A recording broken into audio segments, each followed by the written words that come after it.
Bien, habíamos anunciado en la hoja de ruta que íbamos a seguir con el tema de la inconstitucionalidad de la reforma de la Ley Ambiental 10.208.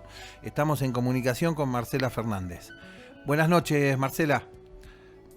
Hola, ¿cómo están? Buenas noches. Un saludo a la audiencia.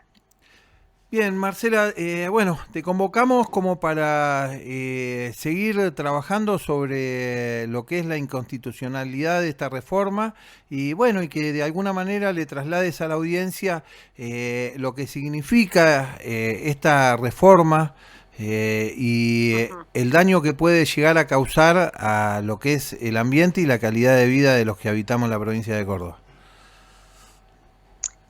Bueno, sí, básicamente, digamos, la provincia viene desde hace un tiempo, ¿no? Restringiendo derechos ciudadanos. Eh, ¿Cómo lo hace? Bueno, a través de leyes que, por ejemplo, instauran la audiencia pública virtual como único medio, con una previa inscripción en la categoría de ciudadano digital, nivel 2. O sea, empiezan recortando desde todos lados la participación, ¿no? Y esa decisión la refuerzan con otras leyes, como en este caso la de modificar, la que modificó los anexos de la ley 10.208. Eh, para ubicar un poquito, recordar, digamos, ¿qué son los anexos? Y los anexos es la parte práctica de la ley donde tenemos un listado de proyectos que requieren obligatoriamente el proceso de evaluación de impacto ambiental. Ese proceso administrativo que se llama evaluación de impacto ambiental, ¿en qué consiste? Y en la presentación de un estudio de impacto ambiental más audiencia pública. Entonces, si yo voy modificando y había antes un proyecto que llevaba esta obligación, digamos, de hacer ambas cosas, y bueno, voy a recortarlo, voy a suprimirlo, voy a anularlo y voy a borrar de un plumazo la participación ciudadana, el requerimiento más estricto también técnico de presentar un estudio. Y bueno, ¿y qué es lo que hicieron? Eso, justamente, decidieron, bajo la excusa de que iban a aclarar términos oscuros de los anexos, que iban a aclararlos, darles mayor certeza, usaron esa excusa para, entre gallos y medianoche, en 25 días hábiles, sin discusión previa, sancionar este proyecto. ¿Por qué fuimos con una acción de inconstitucionalidad? Y bueno, porque es un proyecto que no se debatió con la ciudadanía, cuando toda la materia ambiental debe ser participativa. De hecho, cuando se sancionó la 10.208, se debatió con organizaciones, con gente que fuimos a la legislatura a decir cuál era nuestro punto de vista y a discutir, digamos, sobre esos proyectos. Bueno, todo eso no se hizo. Entonces ya tenemos viciado ese procedimiento de elaboración de la norma y a su vez lo que quedó, esto que aprobaron, la 10.830, pasó a ser inconstitucional porque obligaciones que antes estaban ahora no están más. O sea, se cambiaron, se suprimieron, tienen hasta, digamos, las improlijidades de decir, bueno, se reforma el artículo 32, el punto 32, y cuando ustedes buscan cómo es la reforma, no, lo suprimieron, no está más el 32. Entonces, bueno, hicimos la comparativa y fuimos advirtiendo los recortes que se hicieron en este proyecto, justamente de esto, ¿no? De la obligación de exigir el estudio de impacto más la audiencia pública. Bueno, esto pasó, como les decía, con requerimientos por ejemplo, el anexo anterior decía localización de parques y complejos industriales y proyectos correspondientes a la infraestructura de eso. Ahora dice parques y complejos industriales, ya no habla de los proyectos de la infraestructura. Entonces, ¿qué tenemos? Sabemos que van a poner, entonces, no sé, se les ocurrió una planta contaminante química de alguna sustancia peligrosa, pero hasta que casi no esté funcionando nadie le va a pedir el estudio de impacto. Cuando ahora ya directamente el proyecto tiene que sujetarse al estudio de impacto. Bueno, ese es como un ejemplo. El punto 32 que les decía que se suprimió, ¿qué decía el anterior? Obligaba en el caso de desmonte de montes protegidos y o permanentes. ¿Y qué se dijo? Bueno, al sacarlo, en otro de los puntos dice que lo hacen porque ya está la ley de bosques.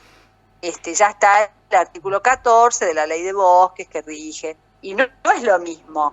Nosotros, ¿hola?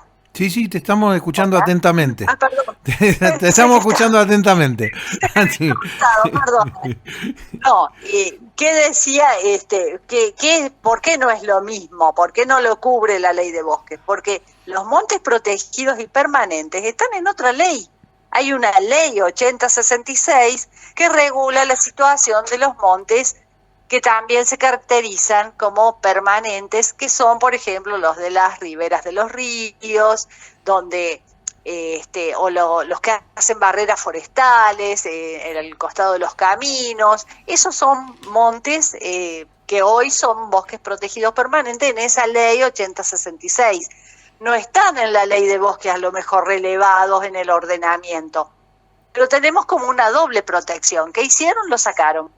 Entonces, ahora, sí, listo, pueden desmontar estos bosques protegidos y permanentes. Entonces, esto se hizo toda esa comparativa.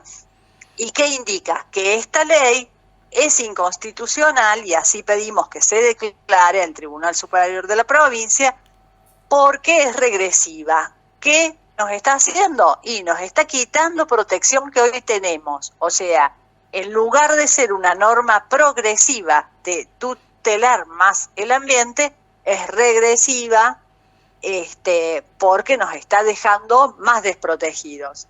Para hacerlo muy sintético, y trato de ser lo más clara posible para que se entienda, digamos, dónde radica la inconstitucionalidad de esta norma.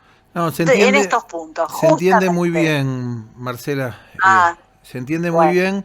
Y esto se da también, digamos, en un marco donde los estudios científicos están demostrando la necesidad de cuidar la biodiversidad, la necesidad de sanear los ecosistemas, ¿no? Donde se están generando un montón de situaciones de mala calidad de vida de los que habitamos los territorios por la falta de responsabilidad con respecto a nuestra intervención en la naturaleza.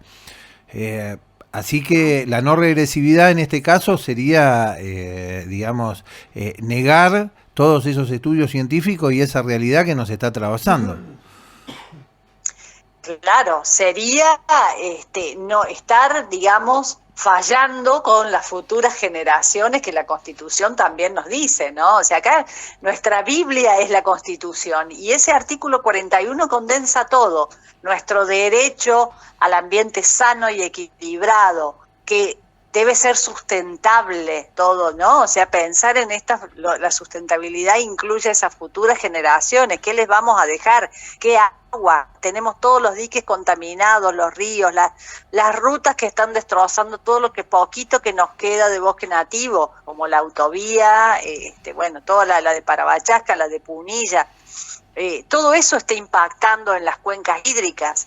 La Secretaría de Ambiente, en una actitud, en una desidia total, sigue aprobando y sigue convocando a que debatamos audiencias públicas de emprendimientos en zonas rojas, pero es una tomada de pelo esto. O sea, acabamos de condenarlo al ex secretario Costa en abril, en mayo, porque hizo eso y siguen llamando a audiencia pública en emprendimientos que están en zona roja. Entonces, ¿a qué estamos jugando? Esto es, o sea, nos siguen tomando el pelo los políticos que tenemos. de cualquier partido, de nación, de provincia. A mí o sea, a mí no me interesa ningún político, porque todos son, en el fondo, son lo mismo. Están con políticas de destruir lo que nos queda, esto, de qué vamos a dejar. Marcela, llámese canteras, llámese diques, llámese monte. O sea, los bienes comunes desaparecen a manos de los intereses económicos, y eso en el fondo es el gran problema. Y tenemos, o sea, en la justicia sí podemos discutir, tenemos los derechos, pero ¿qué pasa? Que no se efectivizan esos derechos en la justicia. Porque no puede ser que sigamos repitiendo esto que decía recién, que sigamos convocando las audiencias públicas en emprendimientos que están prohibidos. Pero bueno. Vos sabés, Marcela, que me quedé pensando sobre lo que comentaste, de que cuando se promulgó la ley 10.208, hubo participación, ¿no? Y esto, no sé hace cuántos años ocurrió esto, pero me imagino que en esa época todavía no éramos parte del acuerdo de Escazú, ¿no? O sea, que promueve la participación. No existía ese acuerdo. No, pero eso fue en el 2014, 2015 que se sanciona. Y la participación era ahí en la legislatura, había que ir. Nosotros desde la ONG Adarsa fuimos a debatir, a llevar nuestro proyecto, nuestros aportes. Y así hubo asambleas, estuvo Budas, estuvieron muchas personas, organizaciones, haciendo su opinión y aportando sobre esa ley de ambiente. Aún sin el acuerdo de Escazú. ¿Pero por qué? Porque también nuestra ley de ambiente, la del 2002, la Ley Nacional de Ambiente, busquen en los primeros artículos, el 1, el 2, van a leer que se habla de participación ciudadana. Antes de Escazú también tenemos la opinión consultiva de la Corte Interamericana de Derechos, la 23/17, que dice que el derecho de la participación ciudadana, el derecho a la información, tienen rango de derecho humano. Entonces estamos hablando de derechos humanos a la participación ciudadana en todos estos procesos. Pasa que, bueno, esto no nos lo van a decir nuestros políticos. Esto lo tenemos que remar nosotros desde las organizaciones y tomar conciencia de un montón de derechos que tenemos y que pisotean a diario. Y la verdad que, bueno, hablando de regresividad, en lo que fue la reforma esta, la regresividad estuvo bien presente con el tema de la participación, ¿no? Totalmente, eso es patente. Como antes pudimos participar para elaborarlos, pero no nos dejan ahora en la modificación, ¿cómo es? En lo global, ¿no? O sea, sí, claramente.